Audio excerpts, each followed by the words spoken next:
Abra sua Bíblia em Romanos capítulo 9. Romanos capítulo 9, versículo 6. E quem inventou esse negócio de máscara, para pregar de máscara, só Jesus na causa, viu? Olha, o negócio parece que vai pela boca assim, parece que vai, tampa tudo. Ah, irmãos, só a graça do Senhor. Mas graças ao bom Deus que podemos ainda orar, podemos louvar, podemos pregar, podemos cultuar. Há alguns locais que isso não pode estar acontecendo. Então, em tudo dai graças. O Senhor está no controle de todas as coisas da nossa vida. Amém? Romanos capítulo 6 até o 17. Quando a gente pensa na questão da soberania de Deus, esse é o trecho que nós vamos lidar com isso. Será que Deus falhou? Será que Deus perdeu o compasso da situação? Será que aconteceu algum equívoco? Nós temos a tendência de, muitas vezes, quando as coisas não estão caminhando do nosso jeito, de achar, de acreditar de que nós podemos dar uma forcinha para Deus. E, às vezes, a gente se esquece do poder do nosso Deus, da capacidade que Deus tem. Quando a gente pensa em soberania, a gente tem que lembrar de que o soberano é aquele que está acima de tudo e de todos. É aquele que tem o poder absoluto. É aquele que não é mandado, mas manda. É aquele que não é servido, né, que não serve, mas pode ser, mas é servido. É aquele que tem, em suma, o direcionamento. Normalmente essa palavra ela era usada para reis e para imperadores. Então, quando se pensava num ser, numa pessoa soberana, pensava-se num rei, pensava-se no imperador. Alguém que não receberia ordem deste ou daquele. Logo, tal palavra também foi assim aplicada à pessoa de Deus. Deus Supremo, o Deus Soberano. Paulo está explicando no capítulo 9 de Romanos algumas questões. Ele começa chamando a atenção do desejo do coração dele em que o povo de Israel viesse a ser salvo. Paulo sabia que a nação de Israel era o povo escolhido. Paulo sabia que a nação de Israel era o povo da aliança. Mas, na vinda de Jesus, aquele povo não recebeu Jesus. Aquele povo rejeitou Jesus. E por rejeitarem a Jesus, por não confiar em Jesus, é como se Deus abrisse um pequeno parênteses para que todos os outros viessem a confiar e viessem a crer.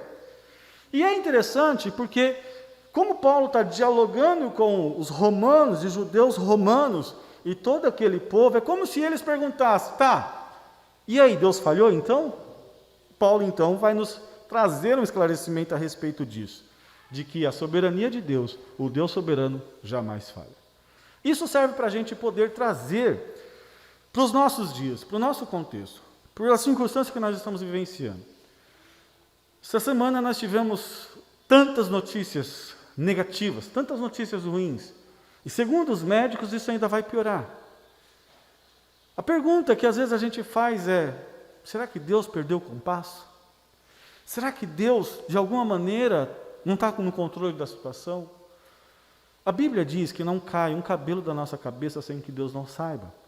Que não cai uma folha do pé de uma árvore sem que Deus não tenha ciência. Se Ele é Criador de todos e de tudo, dos céus e da terra, com certeza Ele é o Senhor que sabe e compreende todas as coisas. E é por isso que o apóstolo Paulo chama a atenção. Não que a palavra de Deus haja faltado, versículo 6. Porque nem todos os que são de Israel são israelitas. Nem por ser descendência de Abraão são todos filhos.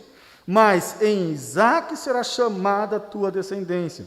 Isto é, não são os filhos da carne que são os filhos de Deus, mas os filhos da promessa são contados como descendência. Porque a palavra da promessa é esta: por esse tempo virei a Sara, e será um filho. E não somente esta, mas também Rebeca, quando concedeu de Isaque, nosso pai. Porque não tendo eles ainda nascido, nem tendo feito bem ou mal, para que o propósito de Deus, segundo a eleição, ficasse firme, não por causa das obras, mas por aquele que chama.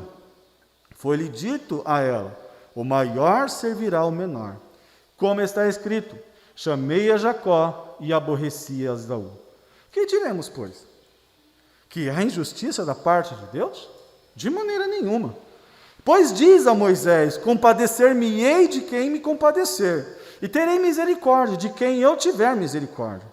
Assim, pois, isso não depende do que quer, nem do que corre, mas de Deus que se compadece. Porque diz as Escrituras: a Faraó, para isso mesmo te levantei, para em ti mostrar o meu poder, e para o meu nome, para que o meu nome seja anunciado em toda a terra. Logo, pois, compadece-se de quem quer e endurece quem quer. Deus, fala conosco, traga a tua palavra ao nosso coração e ajuda-nos a confiarmos completamente no Senhor, em nome do Senhor Jesus Cristo. Amém e amém. Quando nós pensamos então nesse aspecto da soberania de Deus, a primeira questão é, na soberania, na sua essência, Deus não falha. Deus não falha porque Ele é Deus. Deus não falha porque Ele é fiel à sua palavra. Deus não falha porque Ele tem poder. Deus não falha porque Ele consegue, e Ele é o único que consegue visualizar a minha vida e a tua vida, desde o começo que você nasceu até o último dia. Diferente de nós, Deus não está preso a tempo. Deus não está preso àquilo que nós determinamos. Por exemplo, é muito engraçado quando você pega algumas fotos suas.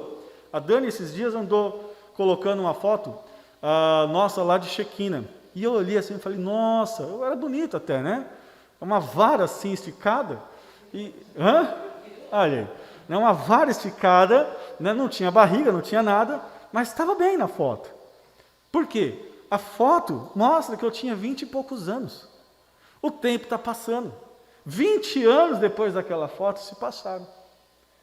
E, gradativamente, a gente tem alguns traços da velhice, traços da experiência. Deus é diferente. Deus não está preso a esse tempo que eu estou preso. Deus não está preso a essas circunstâncias. E é isso que o apóstolo Paulo está chamando. A palavra de Deus não falhou. Deus não falhou na sua ação para com o povo de Israel. Primeiro por quê? Paulo vai enumerar algumas questões. Quando ele chama a atenção para os filhos de Israel, para os filhos de Abraão, ele chama a atenção para aqueles que seriam filhos da promessa. Lembra que Paulo começa e chama a atenção de que Abraão foi o primeiro a confiar, o primeiro a depender, o primeiro a crer na pessoa de Deus? Assim como Abraão, outros também aconteceriam. Confiarem, dependerem e ousarem em confiar e depender da pessoa de Deus. Abraão foi o primeiro. E Paulo então descreve para nós o seguinte, olha, se Abraão foi o primeiro, Israel, que veio de Abraão, será chamado da minha descendência. Mas a descendência de Abraão não quer dizer que são os filhos da carne. Porque se Abraão fosse assim, os filhos da carne, Abraão não teve só Isaque como filho, e não teve, e não foi apenas este filho, ou Ismael. Abraão teve outros filhos, né? Tanto das concubinas, como da escrava Agar, como também com Sara, filho Isaque.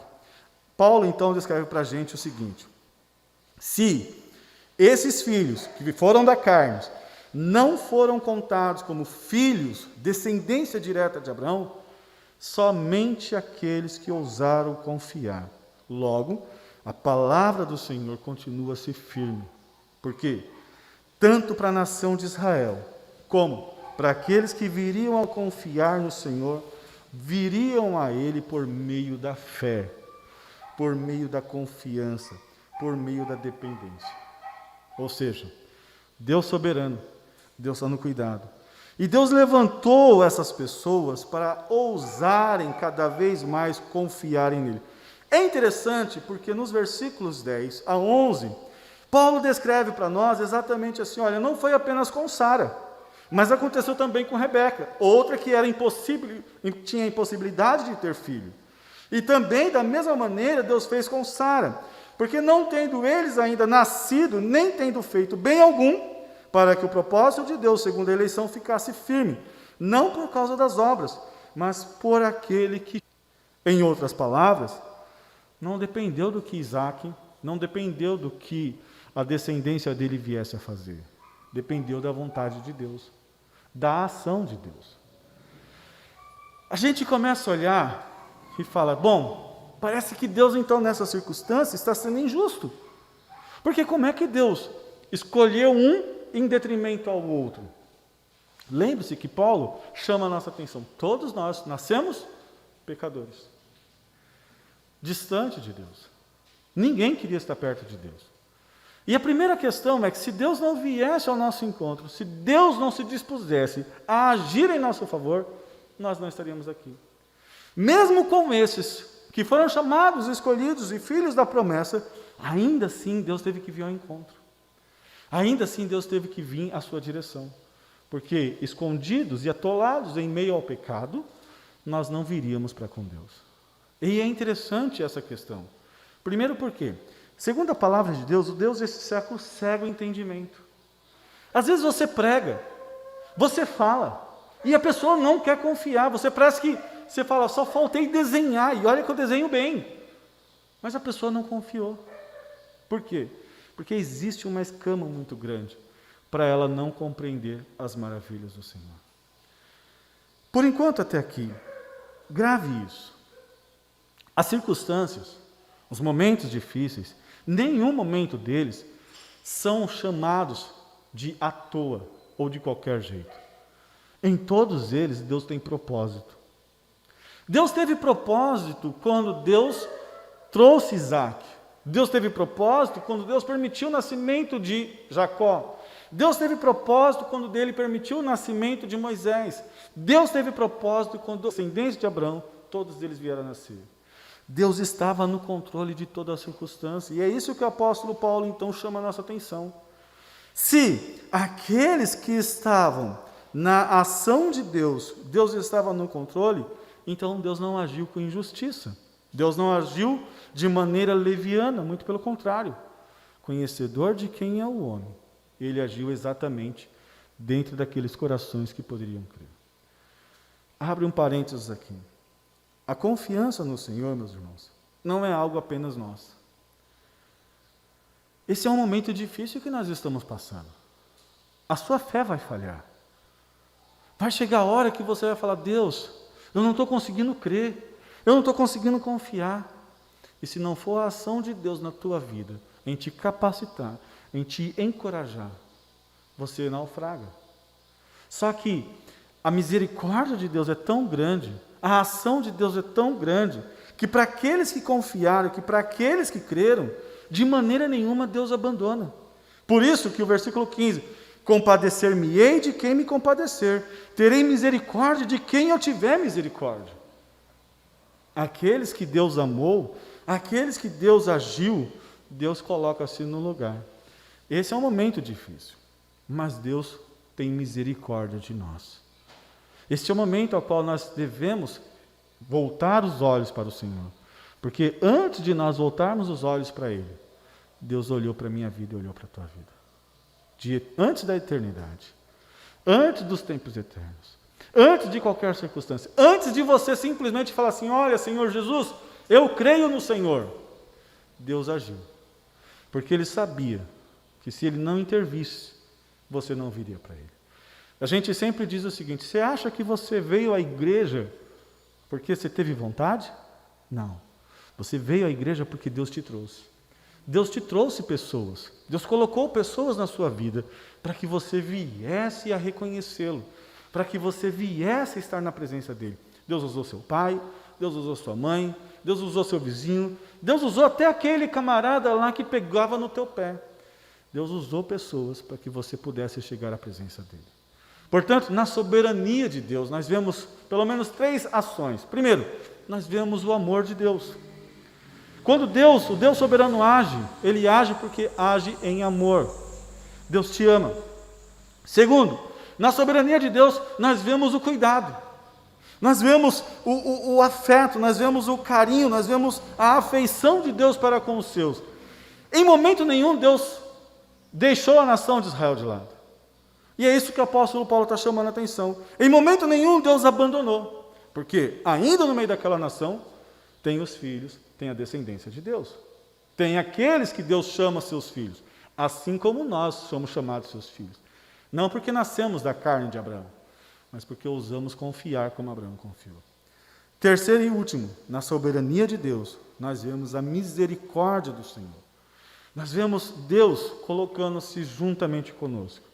Quando Deus, na sua graça e na sua misericórdia, chega para Abraão e fala: Abraão, dá-me o teu único filho.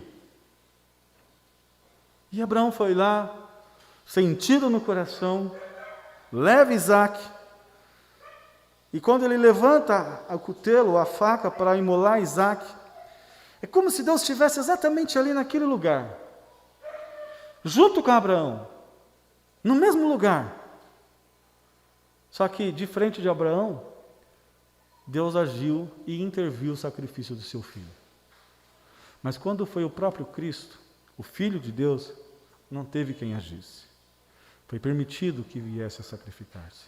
Foi permitido que viesse a ser morto, para que a minha vida e a tua vida pudesse estar nos braços do Senhor. Portanto, mesmo nos momentos mais conturbados, mesmo nas dificuldades, mesmo nas circunstâncias mais avessas que a gente pode estar enfrentando, Deus é soberano. Deus é Senhor. Deus está no cuidado. O povo de Israel enfrentou a escravatura. O povo de Israel enfrentou perseguição. O povo de Israel enfrentou o juízo dos babilônios, juízo dos gregos, juízo dos romanos. Mas em nenhum momento a gente viu aquela nação ser destruída. Porque em todas as circunstâncias, a soberania de Deus está guardando aquele povo. Deus tem os seus remanescentes. Deus tem os seus. Porque Deus é o Deus soberano. Portanto, vale a pena a gente olhar para a ação de Deus e saber: Deus, eu dependo do Senhor. Seja qual for o momento, o Senhor está no controle de qualquer circunstância. Amém? Vamos colocar de pé? Eu confesso que quando a gente tem apenas uma única hora e você tem um texto tão grande para você poder aprofundar e você falar, é um negócio meio estranho. Mas a gente ainda vai voltar nesses textos. A gente ainda vai mergulhar neles com mais tranquilidade. Mas nesse momento, meus irmãos, vamos nós voltar os nossos olhos para o Deus soberano. O Deus que escolhe, mas escolhe em graça. O Deus que escolhe, mas escolhe em amor. O Deus que escolhe, mas escolhe baseado na sua justiça. Porque se fosse na minha justiça ou na sua justiça, nós não estaríamos aqui. Vamos acreditar e confiar de que Deus está no controle dessa pandemia. E ela vai passar no tempo de Deus, na maneira de Deus e do jeito de Deus. Amém? Curva a sua fronte, nós vamos falar com o nosso Deus nesse instante. Soberano Deus, em nome do Senhor Jesus Cristo, nós colocamos as nossas vidas diante do Senhor. O Senhor é o Deus soberano e, como vimos nesse texto, o Senhor compadece-se de quem o Senhor quer e tem misericórdia de quem o Senhor quer. Mas é tão interessante de que a oportunidade foi dada para todos. O Senhor Jesus veio para a nação inteira, assim como o Senhor também amou o mundo inteiro. Apesar de sabermos que nem toda a nação de Israel voltou os olhos para o Senhor, e nem todo mundo virá a crer no Senhor, a oportunidade foi dada. E se não for a ação do Senhor, sim, em escolher, sim, em nos agraciar com a tua salvação, Deus, não teríamos ninguém aos teus pés. Por isso, ó meu Deus de amor, eu te peço que na tua grande graça ajude a gente realmente a entender esse amor, a entender essa afeição, esse cuidado que nós acabamos de ver. Ó Deus Santo, quantas vezes nós blasfemamos, nós xingamos, nós gritamos, nós lamentamos pela nossa vida, mas esquecemos de que nós fomos e somos amados pelo Senhor. Nós estamos hoje servindo ao Senhor, temos 1 hora de culto, graças ao Senhor, podemos nos reunir uma única vez ou 2 vezes ao dia para cultuarmos ao Senhor. Obrigado, meu Deus, porque apesar de todo o transtorno, nós podemos colocar a nossa esperança no Senhor e saber que o Senhor tem cuidado de nós. Sabemos que o Senhor nos ama, mesmo que nós não venhamos a merecer, mesmo que nós não venhamos a ter feito nada. O seu amor, ó Deus de amor, ele é incondicional. Deus, sabemos que o Senhor, na tua soberania, está no cuidado e está no controle de todas as coisas. E quando talvez, como é exemplo dos romanos, perguntando para o apóstolo Paulo, será que Deus está sendo injusto? De maneira nenhuma. Muito pelo contrário, o Senhor é Deus de misericórdia, o Senhor é Deus de compaixão. Por isso, ó meu Deus de amor, sabemos sim, de que se não for o Senhor agir, nenhum ser humano estaria de olho no Senhor, nenhum ser humano teria o coração voltado para o Senhor. Portanto, ó meu Deus de amor, aos teus filhos que estão reunidos hoje, cultuando ao Senhor, dê a eles o sentimento de alegria, de saber de que o Senhor tem guardado as suas vidas. E obrigado, porque até aqui, ó Deus de amor, o Senhor não permitiu nenhum mal nos acontecer. Mas pedimos a tua misericórdia, porque, ó Deus de amor, nós temos irmãos, nós temos amigos, nós temos pessoas conhecidas, pessoas, ó Deus de amor, que nós conversávamos e que infelizmente, ó Deus de amor, foram acometidas por tal enfermidade.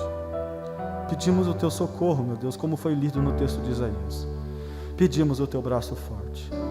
Entre com misericórdia e entre com compaixão. Nós dependemos do Senhor. Sabemos que o Senhor está no controle. Mas Deus, como uma criança aflita, que mesmo, ó Deus de amor, sabendo que o Pai está ali, quando o trovão troveja, gruda nas pernas e no braço do Pai, assim somos nós, ó Deus de amor.